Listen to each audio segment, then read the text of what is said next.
Good morning, everyone. Okay, my name is Kimberly Hart. I am one of the community engagement specialists with Austin Development Services. Thank you so much for joining us for the Land Development Academy. We are excited to welcome you back to the City of Austin's second year of the Land Development Academy with our second session of 2026. The LDA sessions offer a deeper look at the site plan review process um, from experts across the City of Austin departments. We have several partner departments with us at Austin Development Services, um,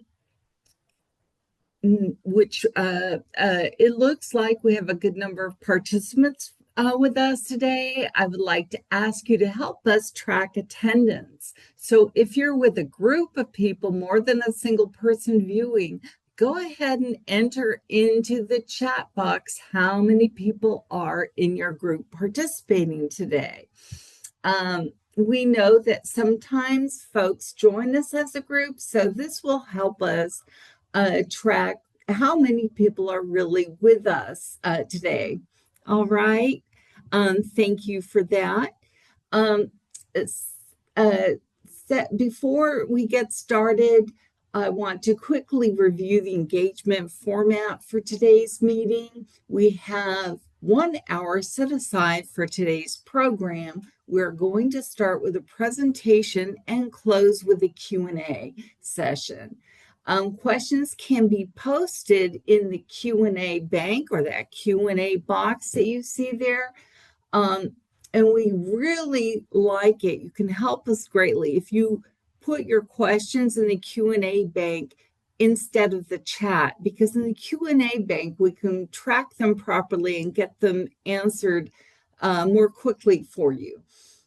So questions can be posted in the Q&A bank at any time by selecting that option at the bottom of your screen. They can be asked live during the Q&A portion by using the raised hands function also at the bottom of your screen if you prefer. If you are having issues with either of those functions, please feel free to chat one of the meeting hosts and we can help you. We will trouble that for you and make sure that you're having a proper experience. While we hope to be able to answer all of your questions, for those we do not have the information for, we will post a follow-up response. All of the attendees will receive a Q&A summary of those questions that weren't answered during this webinar. I'd also like to note that the meeting will be recorded. You will receive a link to the presentation and the recording via email as soon as they are ready. With that, I'd like to introduce Renee Johns and Amber Hutchins. Thank you, Kimberly, and good morning, everyone. Thank you for attending Transportation 102. My name is Renee Johns. As Kimberly said, I'm a program manager in the Transportation Development Services Division, and I'll be presenting with Amber Hutchins, a capital program consultant, also with the Transportation Development Services Division. So this is the second presentation from the Austin Transportation and Public Works Department for the city's Land Development Academy. The first presentation was 2 weeks ago, and it focused on more of the basics of transportation, concentrating on how long-range plans, how they shape current development. And additionally, they did a quick overview of the transportation review process. So today's presentation focuses more on how to prepare and submit the best plan sets to the city for an efficient and timely transportation review through the site plan process. There might be a little bit of overlap with the prior presentation, but we're going to be diving more into the specifics of what to include in a plan set, really to quicken the review time. So we will discuss all the elements required to what I like to refer to as graduate out of completeness check and move to formal review. We'll focus on commonly missed items that can get an applicant stuck in completeness check and recommend additional information that might not be required in completeness check, but if it is added to the site plans at the beginning, it will help reduce review time and the number of cycles, which we all want. So here is a list that many of you on this call are likely familiar with. This is the city's transportation review checklist for site plans. All of these items need to be included and shown properly on the plan set. Again, in order to graduate out of completeness check, we will go over each item in detail, providing examples, context, and general guidance just to get your plans through completeness check and ready for a thorough review. So shown on this slide is the most often rejected item that keeps people in completeness check. It is the traffic impact analysis, aka the TIA determination worksheet. So this worksheet is often submitted incomplete and unsigned in the completeness check process. And this is automatically going to trigger rejection and just slow down the completeness check process. So you may submit the completed TIA determination worksheet to the TIA portal that is shown on this slide. And it is highly recommended to submit this worksheet before a plan set is even submitted to the overall site plan completeness check process. So again, submit it before, do it ASAP. And really this is recommended because it's our guide to review like the plan set. And additionally, it will determine if more work is needed by the applicant, like is a transportation analysis required. So once you have sent the TI determination worksheet through the portal, the TDS engineering staff will review it to determine if a transportation analysis is required and will provide a signature once that determination is made. The TI determination worksheet turnaround time is approximately 10 business days. So if a transportation analysis is required, the lead TDS area engineer will determine what the next steps are. Do you need to do scoping, tube counts, or something else? And this will need to be done before the TA determination worksheet is released and signed. The TDS area engineer that makes this determination will reach out to the applicant really with what the next steps are to continue that process and moving it forward. If no transportation analysis is required, the reviewing engineer will sign the TI determination worksheet. This signed TIA determination worksheet is now ready to be submitted along with the plan set for completeness check. So moving on to elements to actually depict on your site plan, dimension both the width and radii of all proposed driveways to verify compliance with TCM Table 7.1 and 7.2. Please note the driveway width is measured at the property line, not at the roadway pavement line. Another item that is often missed at completeness check is not including an exhibit that shows existing driveways and intersections within 300 feet of the site. So showing this information on the overall plan set can be achieved, but it is often difficult. We recommend having a separate sheet with the plan set to show this information. So this is where the spacing between neighboring driveways will be depicted to show compliance or the need for waivers from TCM Table 7.5, as shown on the second image here on this slide. On the same exhibit that shows all the driveways and intersections within 300 feet, also show the dimensions of the proposed driveways in relation to existing driveways on the other side of the street. So this will show compliance or the need for waivers from TCN 7.6.3 called opposing driveways with offsets. So this section of the TPS or the TCM is focused on the need for access management and could also influence the design of the proposed driveway. So this is obviously going to be less of an issue though if an existing median exists along the right-of-way and along the frontage of your property. So not having this exhibit that shows all driveways and intersections within 300 feet will slow down both the completeness check process, the formal process, and ultimately generate more comments during our review that will lead to additional review time. So having this exhibit in the beginning will shorten the review time. So speaking of waivers, TDS recently launched our new waiver portal.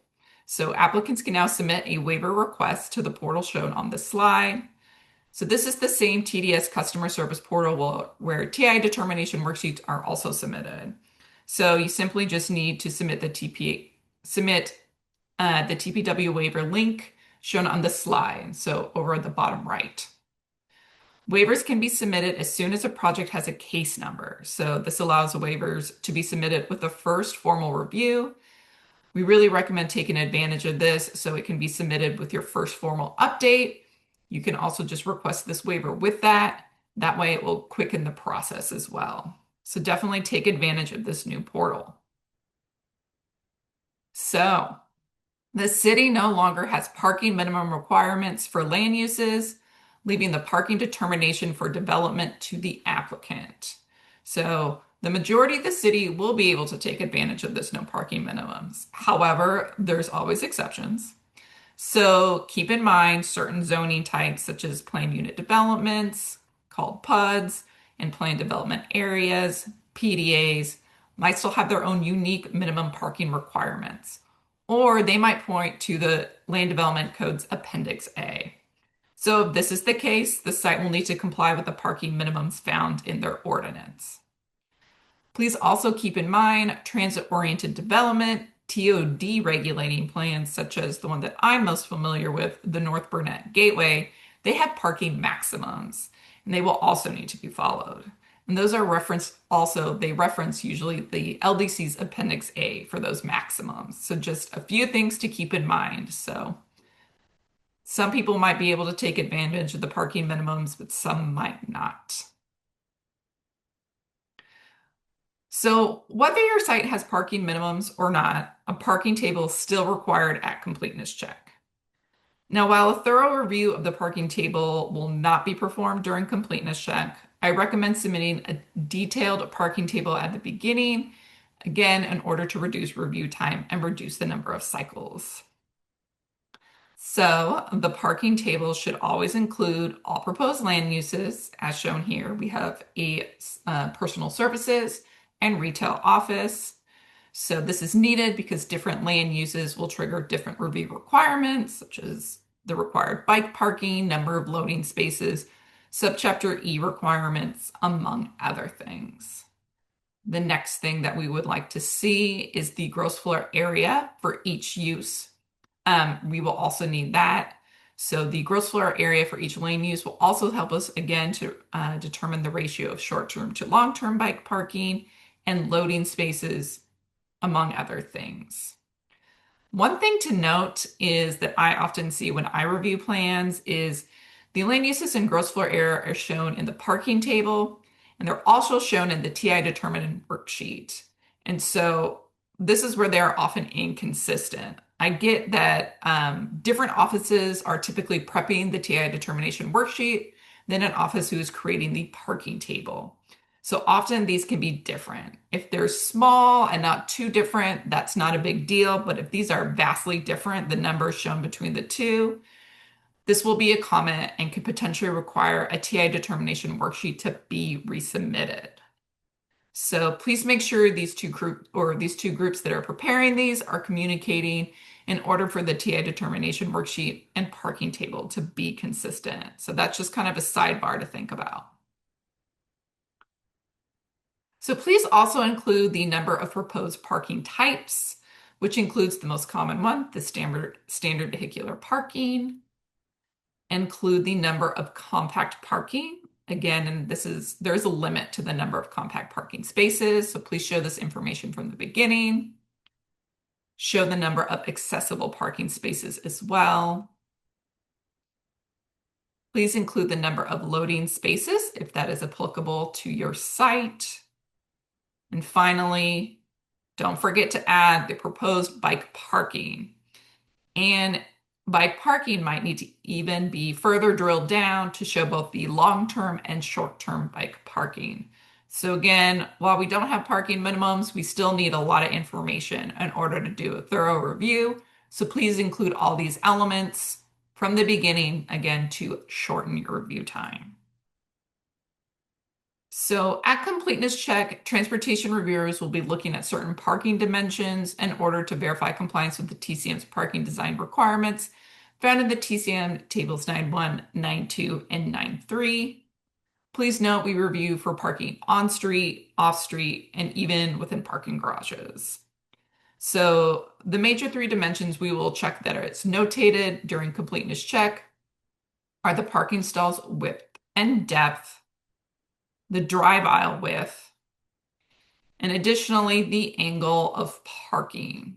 So be aware the angle of parking will influence the drive aisle operations in addition to the aisle width and the addition to the parking stall depth. So the included TCM image here that you can all refer back to in the TCM, it demonstrates the correct way to measure parking stall depth for an angled parking stall. Okay, so during completeness check, we will also look to see if bike parking is shown on the site plan. So once again, a full review of the required amount of bike parking, ratio of long-term spots to short-term spots, and the location are not really going to be reviewed during completeness check. However, you'll hear me say this many times, the more information shown on the plans at the beginning, this will aid in review time. So please show the location of all proposed short-term bike parking in compliance with TCM 9.8.2. As you can see here, and this example shown on the slide has a legend that also shows the bike parking call out, and it also is referencing the detail used that is going to be shown here on the right. So this is a pretty good example. The location, it's calling out again what bike rack detail will be used, and then the standard detail that we require for bike parking. Having this from the beginning will be very, very helpful in reducing review times. Okay, so for the required long-term bike parking, please show the location of the long-term bike parking on the site plan in compliance with TCM 9.8.3. Often this is within a parking garage, as shown in this example on the slide. Please also provide a detailed schematic of the long-term bike park area, as shown in the middle image on the bottom. This image is actually really helpful because it includes dimensions and it's also scale. So that is very helpful. Additionally, please show on the site plan how 50% of the long-term spaces provided are on a lower level that will not require someone to lift to store their bike. So this is typically done by providing a detail of the bike rack type that will be utilized for the long-term bike storage. So again, that is shown in the bottom right bike rack spec. This is helpful for us to determine if you are meeting that. And so now I will turn this over to Amber.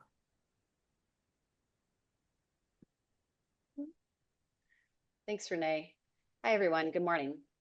The next item needed for a complete transportation review is the accurate existing right-of-way width along all sides of the site with frontage, regardless of whether or not the site proposes access to it. This is necessary for multiple items in our review. We need existing right-of-way width to apply the city's strategic mobility plan to all frontages to determine if right-of-way dedication is required from the site. If dedication is triggered, we need the correct width to calculate the site's roof proportionality and determine if that dedication is going to be fee simple or include some portion of easement or even require a waiver of some kind. The location of the right-of-way and property line will also be required to generate any easement documents that, pardon me, that require staff and legal review before their signature and recordation. And finally, any depictions of TCM compliant improvements such as sidewalks and bike lanes are kind of just guesstimates until we know the specific location of your site's property line and right-of-way boundary. All of these items are interrelated. If a proposed sidewalk location is not based on an accurate property boundary, none of the items I just listed can be accurately shown on your site or adequately reviewed by staff. We kind of end up in a holding pattern until this information is provided. So some sites have really old subdivisions. What happens when the subdivision for your site looks like the one on the screen, which happens to be from 1874? Next slide. The best situation is when a site has a recently approved and recorded subdivision. It will include the bearing and dimension for all rights of way. In this situation, we have everything we need to review for ASMP compliance, conduct a rough proportionality assessment, review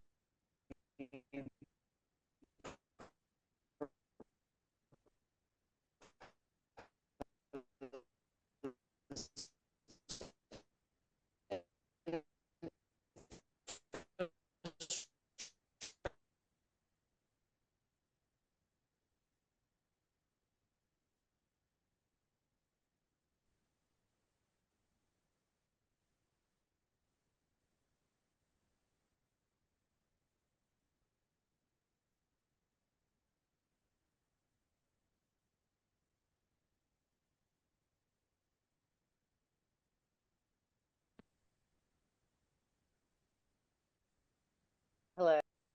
Oh, I think we can hear you can you hear now. me now? Okay, good. I'm so sorry, Yeah, guys. My I would apologies. say we cut off kind of at the beginning of this slide. Okay, let me try again then. So sorry, guys. Um, so the best situation that we can have is when a site has a recently approved and recorded subdivision. It will include the bearing and all of the rights of way. In this situation, we have everything we need to review for ASMP compliance, to conduct a rough proportionality assessment, review proposed infrastructure for compliance with the TCM, and process any subsequent right of dedications. Renee, if you want to go next. There we go. One more. Maybe There we it's go. me. Okay, is this it? One thing to note is uh, that a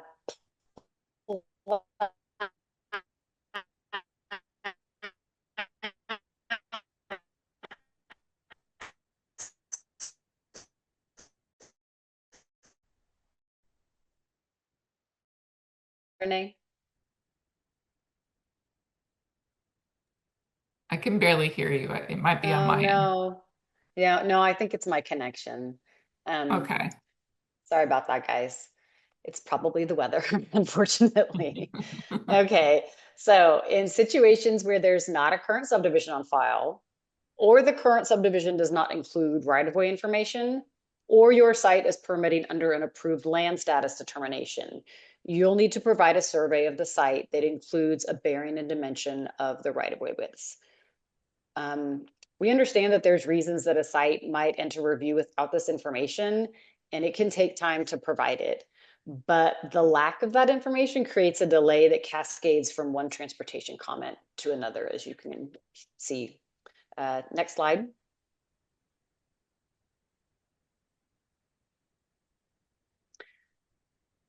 So having a current survey of the site will also enable you to provide an accurate depiction of the existing conditions within the right-of-way, including all the utilities and existing improvements behind the curb. One thing I want to note about existing conditions is that while existing driveways can create a constraint for your site or a perceived constraint, the existence of a non-compliant driveway does not relieve a site from complying with current TCM driveway placement and design standards. So I think that's just really important to understand as you start to design. Next slide. The existing conditions survey provides applicants with the basis for their site design. It provides reviewers with a starting point for reviewing for compliance and considering variance or waiver from code and criteria. So it's important to transfer utility and infrastructure assignments that are proposed to remain onto the site plan pages. If you need to request relief to a TCM dimension or offset, staff needs to be able to understand what is triggering the request. And if we approve the location of a new sidewalk, bike lane, or planting zone that conflicts with existing infrastructure that's not shown on the site plan page, it absolutely will create and has created construction and inspection issues later on in the process. Next slide. So let's discuss how to best depict proposed improvements in the right of way. The intent of showing proposed right-of-way infrastructure is to demonstrate compliance with the back of curb requirements in the TCM. Generally, these are outlined in Table 2.2 in Section 2, street cross sections. We'll need transitions and widths dimensioned and the distance of proposed construction from existing improvements in the right-of-way. There are multiple ways to document this information in a way that is legible, and the city does not currently have plan submittal standards. That said, one thing to remember is that you are the design expert on this site. You've been working on it for weeks, if not months, and we're a fresh pair of eyes. We're having to ramp up really quickly. So something that's obvious to you, you might need to make it clear to us with the way you use your fonts and your call outs. And while focusing on certain design challenges that you might have had with your client, you might have missed other compliance elements that we still have questions about. So remember to always reference the city standard detail for what you're proposing, clearly depict its use. Sometimes there's so much going on a site plan that a separate dimensional control plan, like the one that is shown on this slide, is necessary to legibly show how everything is assigned in the right of way. Next slide. So the designer for the site plan, instead of providing standard detail labels at each item, chose to provide it in a legend, which can be helpful when there's a lot of repetition to what's being proposed. Again, the city doesn't have drafting standards right now, so color is absolutely permitted on site plans.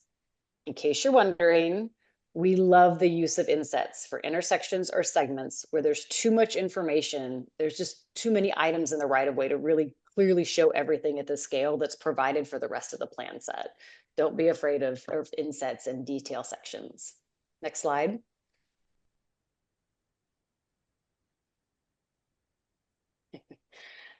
So when I started working in transportation in the city, I had no idea how much of my time would be dedicated to talking about dumpsters and dumpster location.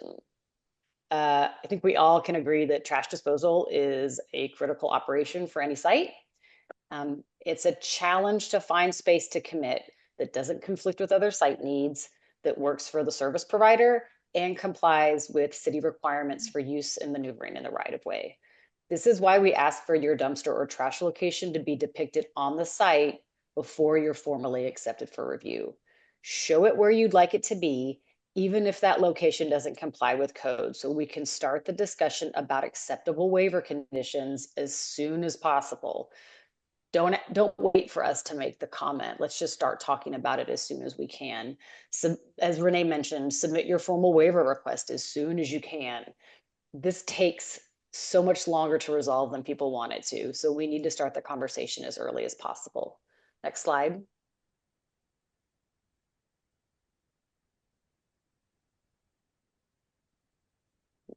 Can you hear me? Next slide. I did hit next slide. This is not the Oh, correct one. there we go. There we go. It Sorry might about have a that. lag. In addition to proposed hardscape, you also need to provide dimensions and details for every sign or striping proposed or modified in the right of way. As with dimensions and grades, if a lot of work is being proposed, it's best to provide it on a separate sheet as in the example that's shown.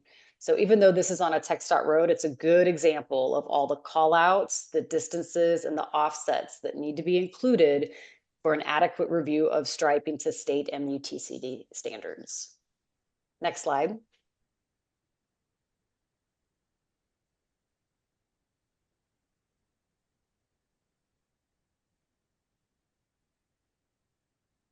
Did you hear me, No, Renee? I did click it. I don't know if you can I see it though. can't yet. It's not set. It doesn't say striping in the right of way. There we go. Here we go. Okay. It's a really long lag then. Yeah. um, So if you're going to show signage and striping like the slide that we just looked at, you're going to need a legend like the one that is shown on the left that includes all of the sign and striping details that you're going to use in the right of way.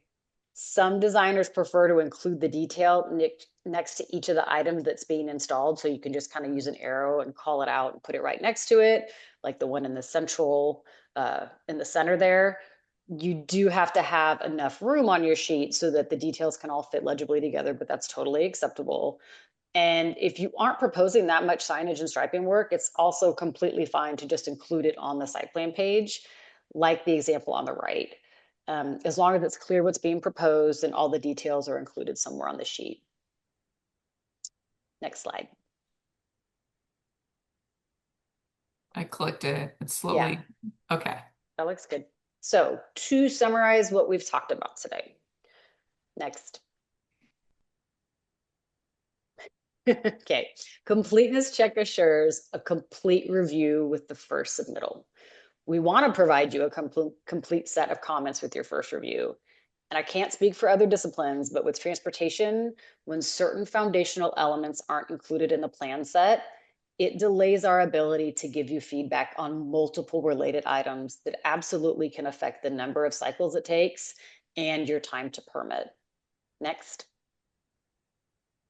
Provide a completed and signed TA determination worksheet with your initial completeness check application. This is the #1 reason applicants get rejected. It's painful for us, it's painful for y'all. Next. The more information, the better. Pretty simple. It's just, I think when you're staring at something long enough, it's easy to forget what's in your head that you just kind of know because you know the site. So just remember, we don't know your site the way you do, and we probably are going to need some over communication. Next. Different site plans require different treatments. We don't have standards. The city does not have a CAD or an administrative submittal standard yet. So you are free to do what you feel is necessary to demonstrate compliance based on the context of your site. Next. Yeah, make sure your dimensions and details are legible. We want all the information, but we also need to be able to find it and read it quickly. Provide additional sheets and detail insets if necessary. Next. Again, don't be afraid to depict noncompliance when it comes to dumpsters, when it comes to driveways. Avoiding a conversation about design is the best way to burn a review cycle. And I see people do it a lot. So if you know that you're going to need to ask for that waiver, just go ahead and do it. Throw it in the hopper. Let's start the conversation. And next. I basically just said this. Request your waivers as soon as possible so we can start having a conversation about alternative compliance. Next slide. So thank you for your time today. Renee and I are here and we're happy to try and answer any questions that you might have for us. All right. Well, thank you, Renee, and thank you, Amber. I appreciate that. I'm sure so do the attendees. As mentioned in the beginning of the program, we're going to have the Q&A now. There are two ways to ask questions. One option, as you have done so far, and really well, is posting in the Q&A bank. And the other option is to ask your question verbally. And to do so, you would want to raise your hand, and we'll alternate answering the questions in the Q&A bank and answering any of those questions for those of you who'd prefer to ask it live. We'll call your name and Zoom will prompt you to allow your account to be unmuted if you choose to raise your hand to ask a question. To ensure we're covering questions in each format, like I mentioned, we'll be toggling back and forth between the two. So we will go ahead and get started with the questions from the Q&A bank. I see that we have one from anonymous attendee. When are wheel stops required for parking spaces? Only when there isn't a curb do wheel stops influence parking space depth? Where should they be placed in the parking space? You want me to answer that, Renee? Yeah, So I'm happy to do it too, though. Yeah. we don't actually have a specific requirement for placement of wheel stops. We will recommend them if we think that perhaps there's a safety reason, like if there's a tree next to it or a landscape element, topography. building, if there's some reason that we think it would be helpful to have a wheel stop, but you don't have to use them. Uh, they don't influence your parking space depth because, I mean, if you think about it, your wheels are further back in the stall than the front of the car. And so as long as you put them within the first 2 feet of the parking stall, you shouldn't have any problems. I hope that helps. Yeah, I'd say very rarely do we fully do a full investigation of wheel stops, and I've only really required it on a few sites if I think there's also like a heavy slope or Mhm. something, or again, we're worried about you potentially having overhang of cars on maybe an ADA accessible path.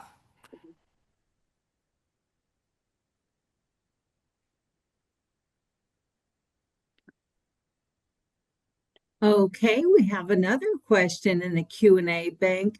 Again, from anonymous attendee desires, I believe, clarification. But if we don't have a wheel stop, we need to account for car overhangs over the curb, correct? No, you don't. I think the assumption is that the car should stop at the edge of the parking space. Um, they don't always. I know that happens, which is why especially your user, your designer might prefer to use a wheel stop so that you know that it's not going to hit your curb or any kind of landscaping that you've installed. Yeah, again, I think it would only really be something that we would push if it looks like it's really going to mess up an accessible path.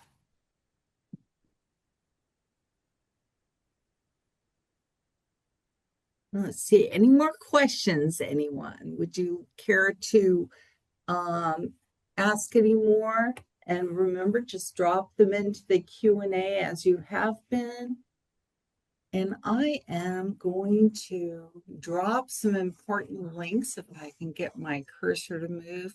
Perhaps, Renee, could you or Amber, if you could grab those Is it this that you're the looking post, for?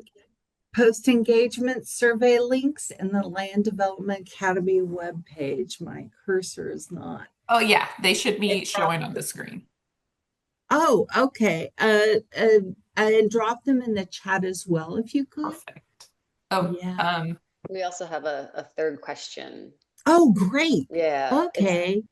it says, why did the city choose to tie waiver requests to applications? Because it's the only time you can add, like, you wouldn't need to ask. Yeah, so waiver approval to be helpful during preliminary design. So there's a couple of ways if you need to get feedback prior to formal application, there's a couple of ways that you can do that through transportation and public works.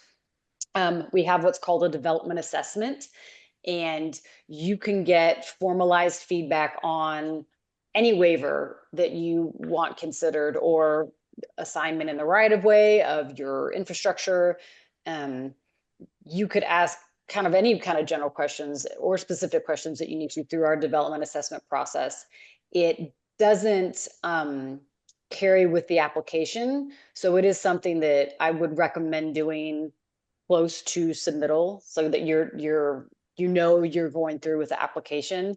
If you need something in writing that actually carries with the property, you can do what's called a what are they called for DSD? Concept site plan? Thank you. You could do a concept site plan. It lasts a year and it carries with the property. So we do have a development assessment process where people request relief or guidance on design prior to formal submittal because there's so many things that you need to know before you continue with your design, right? We understand that. So And did that answer the last one from Candace? I believe so. yeah, I think so. Okay, wonderful. All righty. Any more questions? Okay. Well, if there are no more questions, that concludes our meeting for today, and all attendees will receive a link to today's meeting materials. We'll be sending that out soon. We'll also include responses to any unanswered questions from today's meeting.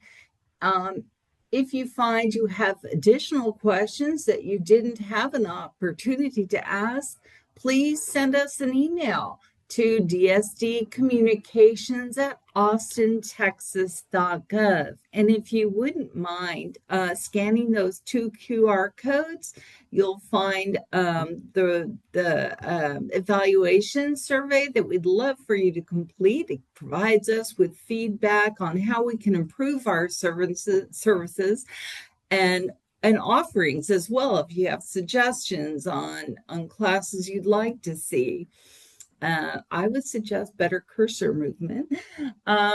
We will be happy to get that information that you need.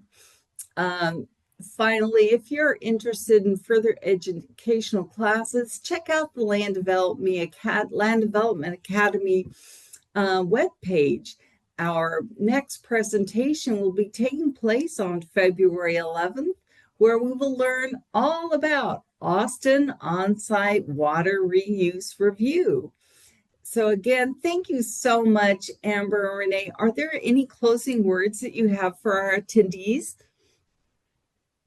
I would say kind of the recap of what Amber said, which is do your TIA determination worksheet yesterday and don't be afraid to show non-compliance on your site plan at the beginning. Okay, well, wonderful.